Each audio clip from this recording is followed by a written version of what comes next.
Bangsa Viking. Nama bangsa ini dikenal hampir ke seluruh dunia.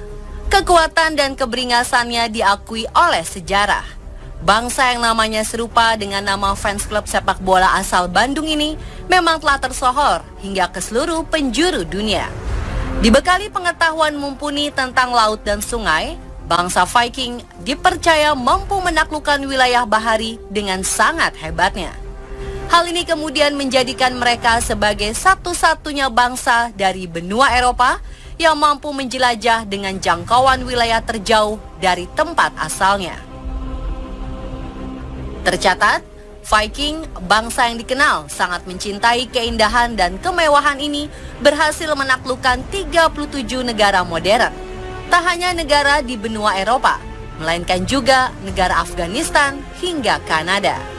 Disebut-sebut sebagai raja lautan, rupanya mental ganas serta nyali tangguh juga sengaja dibentuk oleh kaum petinggi Viking agar anggotanya mampu menang di medan perang sekaligus menjadi perompak handal.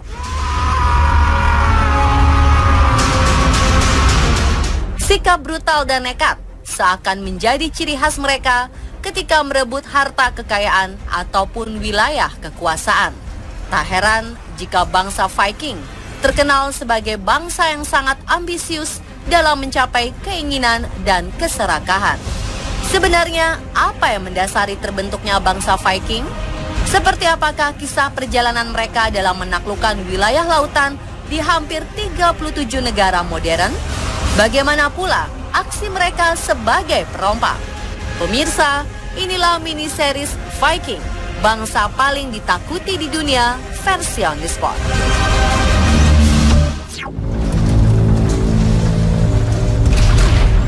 Tak dapat dipungkiri, sebagian orang mungkin mengira bahwa kemampuan mumpuni milik bangsa Viking dalam menaklukkan lautan luas pasti didapatkan secara turun-menurun dari leluhur. Bukan tanpa sebab, hal ini karena kemampuan mereka memang nampak seperti bakat alami yang telah mendarah daging.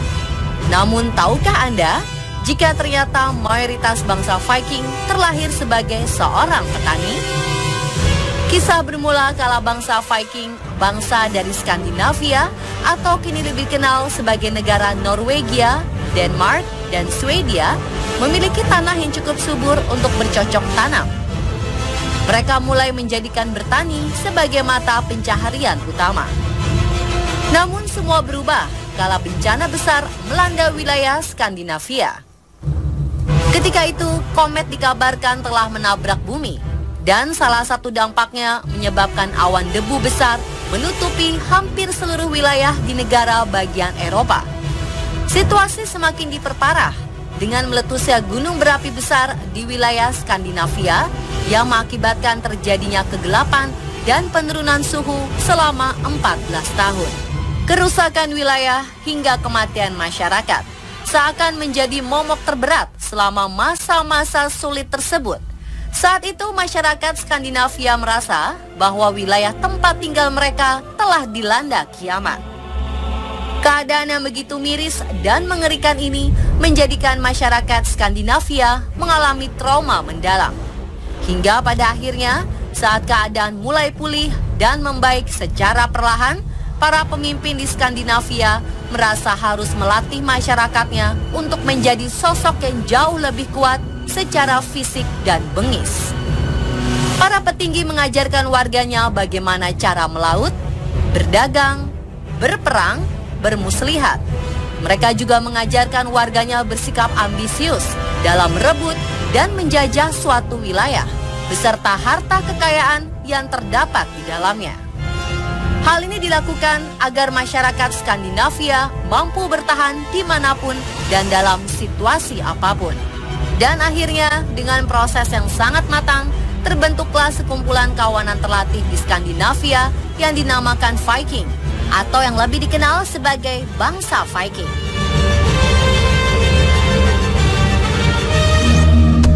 Leave us standing upon the height. Merasa lelah dilanda kesusahan selama 14 tahun, ditambah dengan besarnya ambisi untuk berburu harta karun dari negara lain, membuat bangsa Viking nekat membentangkan sayap mereka dengan cara melaut ke seluruh pelosok dunia. Penjelajahan pertama bangsa Viking dimulai sejak pertengahan abad ke-8. Kala itu mereka menjelajahi sebagian besar benua Eropa selama 300 tahun. Setelahnya dengan kemampuan dan modal yang semakin mumpuni, bangsa Viking mulai mengembangkan wilayah penjelajahannya ke negara yang lebih jauh, seperti ke York dan Kiev. Konon, di kedua wilayah ini, bangsa Viking berhasil membangun sebuah kota makmur. Pada akhir abad ke-8, bangsa Viking juga menjelajah daerah luas di Britania Raya. Dan di abad ke-11, bangsa yang konon dijuluki sebagai bangsa paling bersih dan rapih pada zamannya ini juga mampu menaklukkan sebagian besar wilayah Islandia, Perancis, Amerika Utara, hingga Asia Tengah. Puncaknya, mereka sempat mendirikan pemukiman di wilayah Greenland.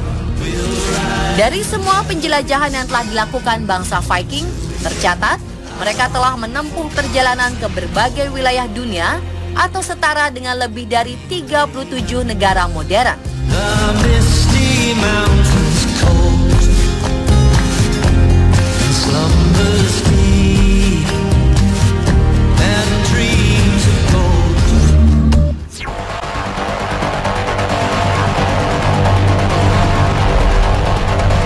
Memasang strategi yang tepat menjadi kunci utama keberhasilan bangsa Viking ketika berperan sebagai perompak. Konon, mereka terbiasa menjarah harta karun dan wilayah jajahan dengan cara menyerangnya secara mendadak. Seperti di wilayah Britania dan Eropa, sikap brutal bangsa Viking menjadi sesuatu yang paling ditakuti.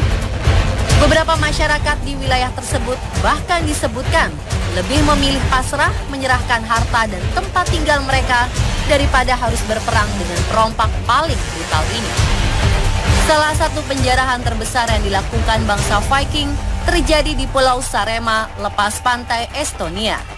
Kronologis penjarahannya dimulai dengan menyeret 2 kapal ke Tanjung Berpasir di Pulau Saaremaa, lalu mengambil seluruh harta karun yang terdapat dalam kapal tersebut.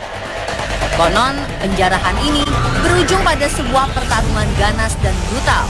Rata-rata korban dalam pertarungan ini tewas akibat ditikam hingga dipenggal. Tak hanya awak kapal jarahan, konon sekitar 40 orang bangsa Viking turut tewas dalam peristiwa ini. Jasad para korban akhirnya ditumpuk di lambung kapal layaknya sebuah makam darurat. Adakah pertarungan lain yang lebih menyeramkan dari yang terjadi di Pulau Saaremaa? Apalagi bukti-bukti yang menguatkan bangsa Viking hingga dicap sebagai bangsa paling ditakuti? Bagaimana pula berakhirnya era bangsa Viking yang sangat menakutkan masyarakat dunia? Saksikan kelanjutannya pada bagian kedua esok hari, tetap di On The Spot.